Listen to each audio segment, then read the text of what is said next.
नमस्कार साथियों, आपका हमारे चैनल से सुपर स्वागत है दोस्तों।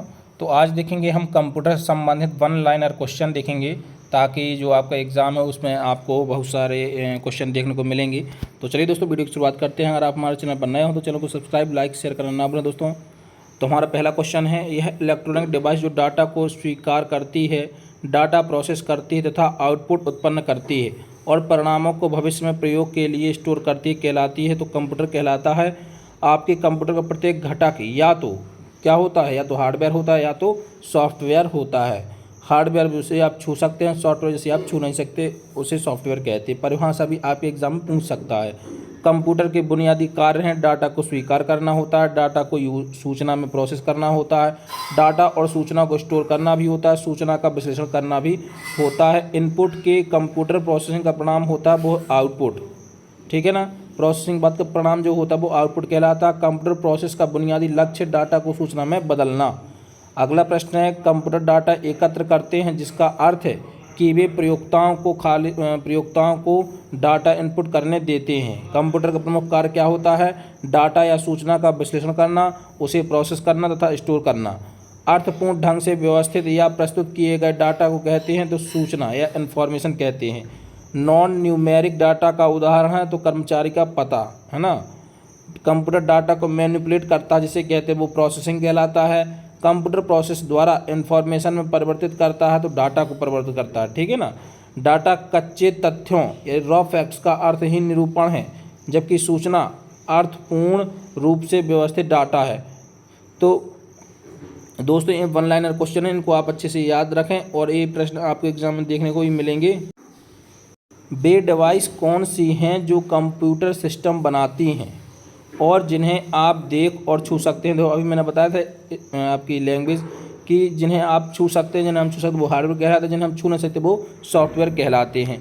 कंप्यूटर के प्रयोग का लाभ यह है कि कंप्यूटर तेज गणना करते हैं और इनमें विशाल मात्रा में डाटा स्टोर किया जा सकता है।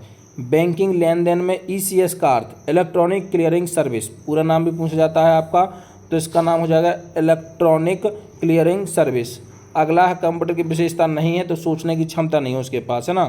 कंप्यूटर के संदर्भ में IT का पूरा नाम क्या है? तो इन्फॉर्मेशन टेक्नोलॉजी होता है इसका नाम। भारत का पहला कंप्यूटर कहाँ स्थापित किया गया था? तो भारतीय सांख्यिकी संस्थान कलकत्ता में। बहुत ही इंपॉर्टेंट प्रश्न है, आप इसको नोट कर लीजिए। देश का प्रथम कंप्यूटर साक्षर जिला है तो मल्लपुरम, जो केरल का है। विश्व कंप्यूटर साक्षरता दिवस कब मनाया जाता है? वेरी इंपॉर्टेंट क्वेश्चन, 2 दिसंबर को मनाया जाता है। कंप्यूटर साक्षरता का अर्थ है कंप्यूटर की कार्यक्षमता की जानकारी रखना होता है। कंप्यूटर उपयोगकर्ता जो कंप्यूटर के विशेषज्ञ नहीं हैं कहलाते हैं एंड यूज़र कहलाते हैं। अगला है, कंप्यूटर तथा इंटरनेट का प्रयोग करने वाले तथा इससे वंचित लोगों के बीच का अंतर कहलाता है तो डिजिटल डिवाइड कहलाता है। कंप्यूटर आंकड़ों को परिवर्तित करता है तो सूचना में। कंप्यूटर विज्ञान का जनक क्या कहा जाता है? Charles Babbage. संसार का पहला गणक यंत्र है तो अबेकास, मैंने बताया था चीन में मतलब इसकी स्थापना हुई थी, जो बच्चों के रूप में काउंट किया जाता है। IBM का पूरा नाम क्या है? तो इंटरनेशनल बिजनेस मशीन। बहुत ही इंपॉर्टेंट क्वेश्चन है, आप इसको नोट कर लीजिए। विश्व का पहला कंप्यूटर बनाया था तो चार्ल्स बेबेज ने बनाया था। विश्व का प्रथम इलेक्ट्रॉनिक डिजिटल कंप्यूटर है तो वो ENIAC है। अगर पूछे विश्व का प्रथम इलेक्ट्रॉनिक डिजिटल कंप्यूटर वो ENIAC है। वाणिज्यिक उपयोग के लिए अगर उपलब्ध कराया गया पहला कंप्यूटर पूछे तो वो हो जाएगा UNIVAC। ध्यान रखना, इलेक्ट्रॉनिक पूछे विश्व का प्रथम तो ENIAC होगा और वाणिज्यिक पूछे तो UNIVAC होगा, है ना। आप याद रखना इसको। स्टोर प्रोग्राम की अवधारणा शुरू की थी किसने? जॉन वॉन न्यूमैन ने। प्रथम इलेक्ट्रॉनिक अंकीय कंप्यूटर में प्रयोग हुआ था तो वाल्व या वैल्यू या निर्वात ट्यूब बोलते हैं, जो प्रथम पीढ़ी की कंप्यूटर में यूज़ हुआ था निर्वात ट्यूब का। सेकंड में ट्रांजिस्टर, थर्ड में चिप, है ना। तो आप इसको याद रखें। पहली पीढ़ी के कंप्यूटर में प्रयुक्त सॉफ्टवेयर भाषा थी तो मशीन लैंग्वेज थी, है ना। पहली पीढ़ी के कंप्यूटर में क्या थी? मशीनी लैंग्वेज थी। कंप्यूटर में प्रयुक्त IC चिप बने होते हैं तो सिलिकॉन या जर्मेनियम के बने होते हैं, है ना। अगला प्रश्न है, IC चिप का निर्माण किया था तो सेमीकंडक्टर से किया गया था। और किसने किया था IC चिप का? तो JS किल्बी ने किया था। मैंने आपको प्रश्न पहले भी करा दिए हैं तो आप उनको मोस्टली आप नोट करते चले, है ना।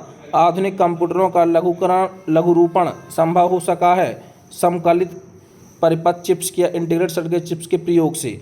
एक छोटे सिलिकॉन चिप पर ट्रांजिस्टर और अन्य इलेक्ट्रॉनिक उपकरणों द्वारा बने पूर्ण इलेक्ट्रॉनिक सर्किट को कहते हैं इंटीग्रेटेड सर्किट चिप के बोलते हैं। क्या बोलते हैं? इंटीग्रेटेड सर्किट चिप, चिप का ही दूसरा नाम क्या है? इंटीग्रेटेड सर्किट चिप बोलते हैं, एकीकृत परपथ बोलते हैं। आईसी का पूरा नाम क्या है? पूरा नाम पूछ लिया जाता है तो इंटीग्रेटेड सर्किट बोलते हैं। कंप्यूटर चिप में एलएसआई का अर्थ तो लार्ज स्केल इंटीग्रेशन होता है ना। तो हमारा इसका पूरा नाम भी एग्जाम में कई बार आया है, तो आप इसको भी याद रखें। कौन मस्तिष्क की कार्यप्रणाली की नकल करने वाला सबसे छोटा और सबसे तीव्र गति वाला कंप्यूटर होगा? तो वो क्वांटम कंप्यूटर होगा। किस कंपनी ने सर्वप्रथम माइक्रो प्रोसेसर का विकास किया था? तो इंटेल कंपनी ने। माइक्रो प्रोसेसर चिप युक्त कंप्यूटर किस पीढ़ी के हैं? तो चौथी पीढ़ी के। तो माइक्रो प्रोसेसर क्या है? चौथी पीढ़ी के हैं। तीसरे में आईसी चिप हुआ था, दूसरे में ट्रांजिस्टर हुआ था, और फर्स्ट में वैक्यूम ट्यूब या निर्वात ट्यूब का प्रयोग किया गया था। वीएलएसआई इंटीग्रेटेड सर्किट में वीएलएसआई का अर्थ है तो वेरी लार्ज स्केल इंटीग्रेशन होता है। बहुत ही इंपॉर्टेंट क्वेश्चन है। कार में लगा गति मापक यंत्र उदाहरण? तो एनालॉग का, एनालॉग कंप्यूटर का होता है ना। विशेष रूप से डिजाइन किए गए इलेक्ट्रॉनिक चिप जो किसी अन्य डिवाइस के अंदर रहते कहलाते तो एम्बेडेड कंप्यूटर होते हैं। जैसे मान लीजिए कोई, आपने देखा होगा कंप्यूटर में टाइमिंग चलता रहता है, जब भी आप ओपन करते हैं किसी कंप्यूटर को तो वो उसमें टाइम आपका फिक्स दिखाता है, डेट आपको फिक्स दिखाता है। वो किसकी वजह से होता है? तो वो एम्बेडेड कंप्यूटर उसमें से फीड होता है ना, सेट होता है। अगला प्रश्न है, डेस्कटॉप कंप्यूटर को कहते हैं तो पीसी यानी पर्सनल कंप्यूटर। किस कंप्यूटर को आसानी से साथ लेकर घुमा सकते हो? लैपटॉप। इनमें से कौन सा उपकरण हैंड हेल्ड डिवाइस का उदाहरण? तो पीडीए। इसका होता है पर्सनल डिजिटल असिस्टेंट, यानी कि मोबाइल वगैरह होते हैं ना आपके, पीडीए पर्सनल डिजिटल असिस्टेंट के रूप में आता है। यह एक छोटा हैंड हेल्ड कंप्यूटर जो आपको वेब सर्व करने में सहायता करता है। तो नेटबुक भी होता है। पीसी का पूर्ण रूप पर्सनल कंप्यूटर होता है। एक सुबह या पोर्टेबल निजी कंप्यूटर जो गोद में रखने लायक होता है तो लैपटॉप या नोटबुक का कंप्यूटर कहलाता है। यदि किसी कंप्यूटर में एक से अधिक प्रोसेसर एक साथ जोड़कर प्रयोग किए जाते हैं तो इसे कहते हैं तो मल्टी प्रोसेसिंग। एक से अधिक प्रोसेसिंग हो तो मल्टी प्रोसेसिंग कहलाता है। विश्व के प्रथम सुपर कंप्यूटर का निर्माण किया था तो सीआरसी क्रे रिसर्च कंपनी ने किया था। भाभा परमाणु अनुसंधान केंद्र द्वारा विकसित सुपर कंप्यूटर अनुपम। ध्यान रखना, भाभा परमाणु अनुसंधान केंद्र द्वारा किसके कौन सा कंप्यूटर है विकसित? कंप्यूटर अनुपम है। कंप्यूटर के विकास को कितनी पीढ़ियों में बांटा गया है? तो 5 पीढ़ियों में। पहले इलेक्ट्रॉनिक कंप्यूटर एनियाक का आविष्कार किया था किसने? जेपी एकर्ट एम जॉन मुचली ने किया था। प्रथम पीढ़ी कंप्यूटर में प्रयोग होता है तो निर्वात ट्यूब, मैंने बताया था वैक्यूम ट्यूब या निर्वात ट्यूब। वीएलएसआई तकनीक का प्रयोग किया जाता है चौथी पीढ़ी के कंप्यूटरों में किया जाता है। आधुनिक डिजिटल कंप्यूटर है तो 5वीं पीढ़ी के कंप्यूटर। डेस्कटॉप तथा पर्सनल कंप्यूटर का दूसरा नाम है तो माइक्रो कंप्यूटर भी नाम है इसका। सुपर कंप्यूटर में होते हैं हजारों माइक्रो प्रोसेसर होते हैं उसमें, क्योंकि बहुत बड़ा होता है। सबसे तेज कंप्यूटर जो कम समय में जटिल गणनाएं कर सकता है तो वो सुपर कंप्यूटर ही होता है। परम क्या है? एक सुपर कंप्यूटर। मैंने बताया था कई बार अपनी वीडियो में कि परम याद रखना, क्योंकि वो एक सुपर कंप्यूटर है भारत का। भारत में विकसित परम सुपर कंप्यूटर का विकास किया गया तो सीडैक द्वारा, है ना। किसके द्वारा? सीडैक द्वारा। सीडैक का पूरा नाम है centre for development of advance computing, जो पुणे में स्थापित है। भारत में बना सुपर कंप्यूटर फ्लासाल्वर विकसित व डिजाइन किया गया था नाल द्वारा। नेशनल एरोनॉटिकल लैब के बेंगलुरु द्वारा किया गया था इसका निर्माण, है ना।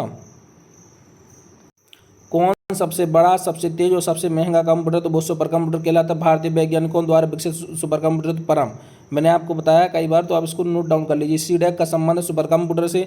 भारत में सिलिकॉन वैली कहा जाता है तो बेंगलुरु को कहा जाता है। प्रयोग में आसान को कंप्यूटर भाषा में कहते हैं तो यूजर फ्रेंडली। आसान को कहते हैं यूजर फ्रेंडली। मोबाइल फोन का आविष्कार किया था तो मार्टिन कपूर ने। कंप्यूटर का हार्ड डिस्क है एक हार्डवेयर कहलाता है क्योंकि उसको टच कर सकते हैं। कंप्यूटर किस भाग को छुआ महसूस किया जा सकता है? तो हार्डवेयर को। माइक्रो कंप्यूटर हार्डवेयर में फिजिकल उपकरणों के 3 बुनियादी वर्ग होते हैं, सिस्टम यूनिट, इनपुट आउटपुट और मेमोरी। प्रिंटर और मॉनिटर जैसे पेरिफेरल डिवाइस हैं तो हार्डवेयर हैं क्योंकि इनको टच किया जा सकता है। कंप्यूटर का प्रोसेसर और रॉम उदाहरण तो हार्डवेयर का, इनको भी टच किया जा सकता है। कंप्यूटर के 4 प्रमुख कार्यों का सही क्रम है तो इनपुट, प्रोसेसिंग हुई, आउटपुट और फिर स्टोरेज हो जाता है। कंप्यूटर किसी प्रोग्राम को इस क्रम में निष्पादित करता है तो वो किस में निष्पादित करता है? फैच या डिकोड या एग्जीक्यूट में करता है ना। कमांड्स को ले जाने की प्रक्रिया तो फैचिंग। कंप्यूटर में जाने वाले डाटा को कहते हैं तो इनपुट बोलते हैं उसको। कंप्यूटर द्वारा दिया गया परिणाम आउटपुट होता है। जब कंप्यूटर मशीन के इंस्ट्रक्शन को एग्जीक्यूट करता है तो इंस्ट्रक्शन फेज के बाद एग्जीक्यूशन फेज को कहते हैं तो मशीन साइकिल। यह मेमोरी और सीपीयू के बीच अस्थायी रूप से हाई स्पीड स्टोरेज करता है। वो हाई CPU और रैम के बीच, ध्यान रखना एग्जाम में पूछा गया है, मेमोरी को भी खोल दिया मैंने, रैम के बीच में CPU के बीच में कौन सी वो होती है मेमोरी, कैश मेमोरी होती है, जो क्या है उसकी क्षमता को बढ़ाती है। पेपर में बहुत बड़ा है, इसको नोट कर लीजिए आप। प्रोसेसर तथा मुख्य मेमोरी के बीच गति भेद समायोजित करने के लिए प्रयुक्त मेमोरी बफर को कहते हैं तो कैश मेमोरी। गीगो का संबंध है तो त्रुटि रहित कार्य से, गार्बेज इन गार्बेज आउट, है ना। सिस्टम यूनिट का एक भाग है तो CPU कंप्यूटर का मुख्य सिस्टम बोर्ड कहलाता है तो मदरबोर्ड कहलाता है। रैम और रोम स्थित होती है तो मदरबोर्ड पर होती है। CPU तथा मेमोरी कंप्यूटर किस डिवाइस पर स्थित होते हैं तो मदरबोर्ड पर होते हैं। सिस्टम यूनिट एक बॉक्स है जिसमें इलेक्ट्रॉनिक कंपोनेंट स्थापित किए जाते हैं। धातु या प्लास्टिक से निर्मित वह आवरण जो कंप्यूटर के इलेक्ट्रॉनिक उपकरणों को सुरक्षा प्रदान करता है सिस्टम यूनिट कहलाता है। तारों का समूह जिसके द्वारा कंप्यूटर के एक भाग से दूसरे भाग तक डाटा प्रेषित किया जाता है बसेस कहलाती है, बसेस के माध्यम से डाटा पहुंचाया जाता है। मदरबोर्ड है तो मदरबोर्ड है सर्किट बोर्ड जिसमें CPU व अन्य चिप लगे होते हैं। तो दोस्तों इतना ही आज मैं क्वेश्चन करा रहा हूँ, इसके बाद मैं कंटिन्यू इस सीरीज़ को पूर्ण कर दूंगा। तो जो ITI TO के कोपा से रिलेटेड जो वैकेंसी आई हुई हैं उनमें भी बहुत आयत रूप से आपको सहूलियत मिलेगी एग्जाम में। तो जल्द मिलते हैं दूसरी वीडियो के साथ दोस्तों। जय हिंद जय भारत।